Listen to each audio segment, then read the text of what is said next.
When you think of the Gilded Age, what comes to mind? Probably the Vanderbilt mansions, right? The gleam of new money, the extravagant parties. But that's just a thin, glittering layer of gold paint. And if you peel it back, you find something else. Something dark, something rotting, that polite society was trying its absolute hardest to ignore. But one man, a journalist named Jacob Riis, he couldn't look away. In fact, he grabbed his camera, he grabbed his pen, and he dragged that darkness kicking and screaming into the light. Tonight, we're following him. We're going to see what he saw. This is the story of how the other half lived. And these words, this is the whole point of Riis's work right here. You see, he wasn't just a disaster tourist taking photos of poverty. He was making a powerful, desperate argument for shared humanity. He saw New York City not as two different worlds, the rich and the poor, but as a single living body that was dangerously infected. He warned them that the sickness in one part would inevitably poison the whole. The suffering in the shadows, he was saying, would not stay in the shadows forever. Because that was the problem, wasn't it? For all this talk of being one flesh, the comfortable half of the city had built walls so high they were completely, blissfully ignorant of the war for survival happening just a few blocks away. They didn't know about the filth, the disease, the soul-crushing despair. They had no idea how the other half died. So that's where we're going, right now. We are going to see what Jacob Riis saw, through his eyes and his camera's lens. Our investigation starts with the root of the problem, the tenement itself. Riis called the system that built these things an upistry, which is this mythical, poisonous plant that kills everything that grows in its shadow. And believe me, its fruit was bitter. These buildings weren't just badly designed. They were an architecture of misery, engineered for one thing and one thing only, squeezing every last penny out of the poorest people with absolutely zero regard for their humanity. And if we're going to the heart of the darkness, we have to go to a place that became infamous for its squalor. The Bend. Just picture it, a spot where a major street twists, almost like a broken bone on the city map. Riis reminds us that this place was once a simple cowpath winding through a green meadow. But by his time, that memory was long dead, buried deep beneath what he could only describe as the foul, rotten core of New York slums.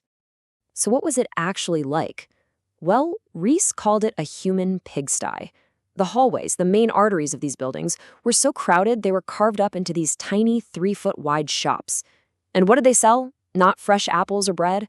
No, they sold slimy fish, snails, and what Riis just called odd sausages.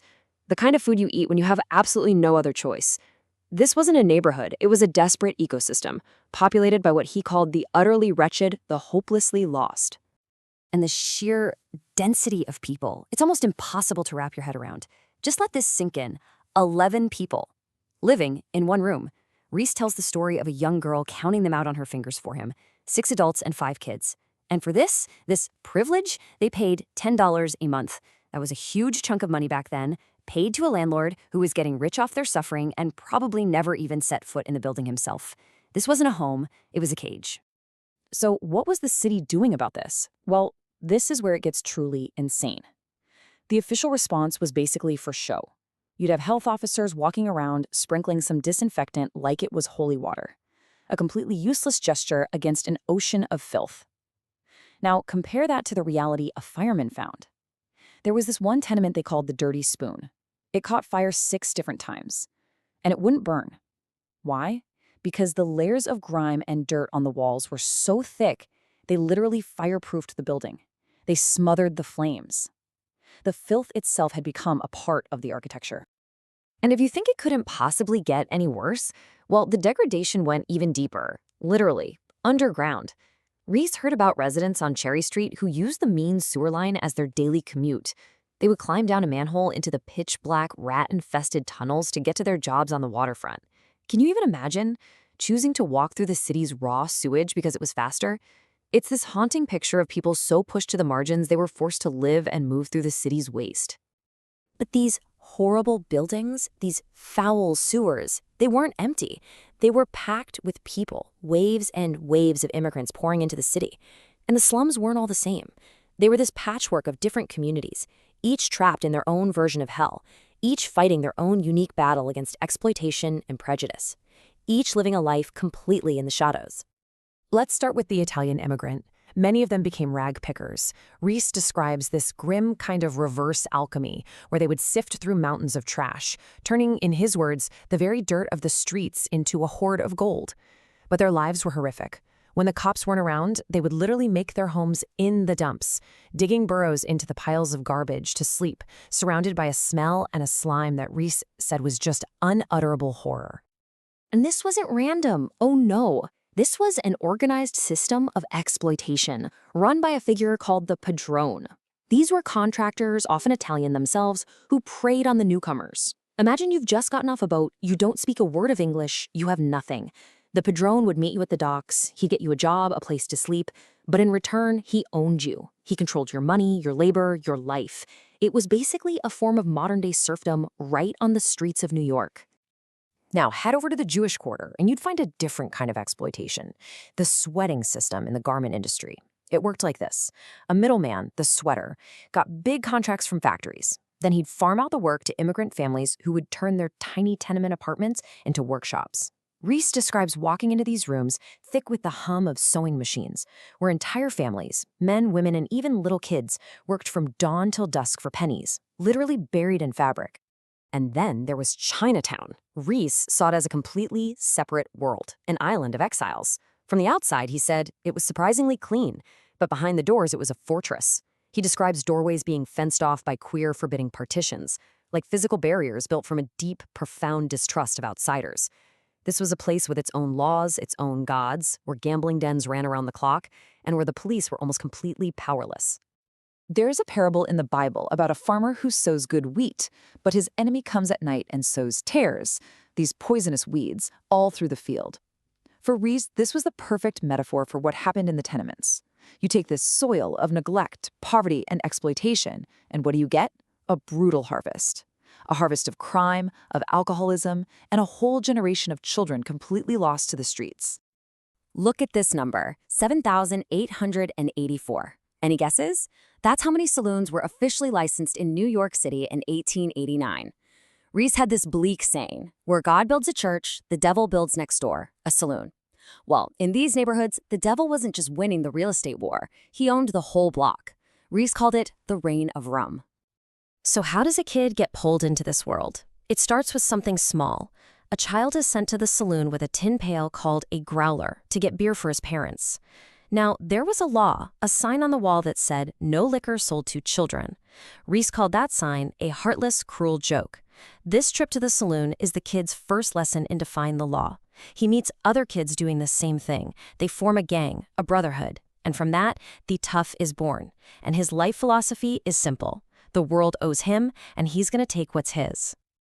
And these gangs had names that terrified the city. The Wyos, the Swamp Angels, the Hell's Kitchen Gang. But Riis gives us this really sharp insight. He says that alone, the tough is a total coward. All his violence, all his ferocity comes from the pack. It's about ego, about showing off for his friends. He's not a tiger hunting alone. He's a wolf, only dangerous when he's got his gang right there with him. And that brings us to the question that just breaks your heart. In this whole twisted ecosystem of crime and booze and neglect, what happens to the children? The ones who had no choice, who were born into this. What possible future could they have? Well, they became what were known as street Arabs. These kids were masters of urban survival. They were feral. They knew the city's secret passages better than any cop. They slept wherever they could find a little warmth, on steam grates, in warm sandboxes outside of bakeries, over the underground press rooms of newspapers. The street was their parent. The gutter was their school. And they grew up hard, looking the world right in the eye with this unspoken challenge. You owe me. Give me my due. And for the youngest, the absolute most helpless, the odds were just staggering. Look at this chart. This shows what happened to abandoned babies, they were called foundlings, who were taken to the hospital on Randall's Island in just 1 year. 508 were brought in. 333 of them died. Only 175 survived. That's a mortality rate of over 65%. Riis didn't pull any punches. He said it plainly. For a mother to abandon her infant in the system was, in 8 cases out of 10, a death sentence. It was murder. And all of this, all the filth, the crime, the dead children, for Jacob Riis, this wasn't just a story to sell papers. This was an indictment. This was evidence. In his final chapters, he stops being a reporter and he becomes a prosecutor. And he forces his readers to look at what they've allowed to happen and to answer what he called the question of today. And this is his closing argument. It's a furious, direct accusation. He points the finger squarely at the greedy landlord, the one who slowly kills his tenants by making a death trap of his house. He lays the blame right there. And then he turns to you, to me, to all of society, and he asks the one question that can't be ignored. What are you going to do about it? He saw the whole situation as a ticking time bomb, and there were only two ways it could end. The first path was violence, the path of the man with the knife, somebody pushed so far past their breaking point that they finally lash out at the world that wronged them. The other path was justice, a path of reform, of building decent homes, of choosing to finally recognize that shared humanity that he talked about from the very beginning. Now, Jacob Riis's work, it did matter. It helped spark a revolution in housing reform and public health. The worst of the tenements he showed us are gone, but he leaves us with this final haunting question.